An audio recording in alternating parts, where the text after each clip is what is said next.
Hello, and welcome to Electrofox. Today is the 90th anniversary of the first TV set.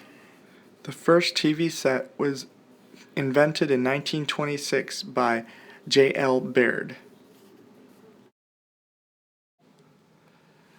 The set worked by spinning wheels with holes in them that recreated the image. This is a diagram that illustrates how the set works. And this is what the image looks like when it's produced on the set.